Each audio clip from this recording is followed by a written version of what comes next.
Гледаш през екран на лъжи, правиш фотошоп на страха си.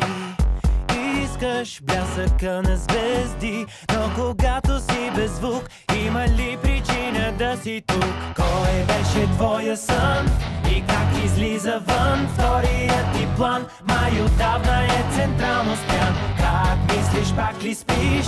Какво ще промениш? Пак ми напълни, този век ли ти принадлежи?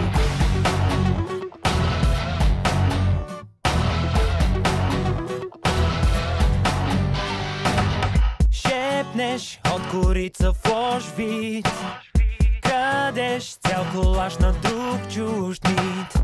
Криеш, че си ранен елит, но е рано за къде? Закъсняваш май за никъде. Кой беше твоя сън и как излиза вън вторият ти план? Май отдавна е централно спрян. Как мислиш, пак ли спиш? Какво ще промениш? Пак ми напълни, този век ли ти принадлежи? Кой беше твоя сън и как излиза вън вторият ти план? Май отдавна е централно спрян. Как мислиш, пак ли спиш? Какво ще промениш? Пак ми напълни, да те гледам по БГ TV.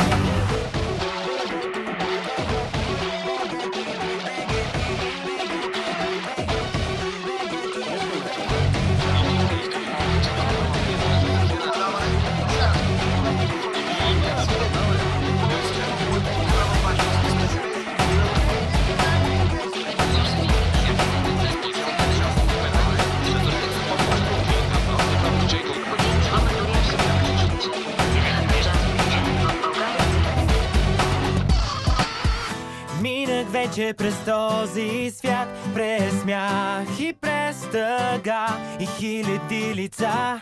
Бели дрехи на кален фон не водят никога към прав тон. Поздравления, професоре, за новогодишната програма. От толкова плюене вече не виждам екрана. Пак ще се пускат по мейл асансьора и пак ще си метам тивито през балкона. И много яки дрежки си турила бе муцка. Блокът е сутрешен, скарата е сръбска. Големи випаджи, големо нещо. Много смех, а нищо смешно. Останете след рекламите за още църпър. Надявам се да кажеш нещо свестно, сър. Ти път си купуваш прах за пране, той е 3 пъти по-евтини, паре 3 пъти по-зле. Сменям канала, че имам концерт пред 2-3 фена и един експерт. Кой беше твоя сън и как излиза вън вторият ти план? Май отдавна е централно спрян. Как мислиш, пак ли спиш?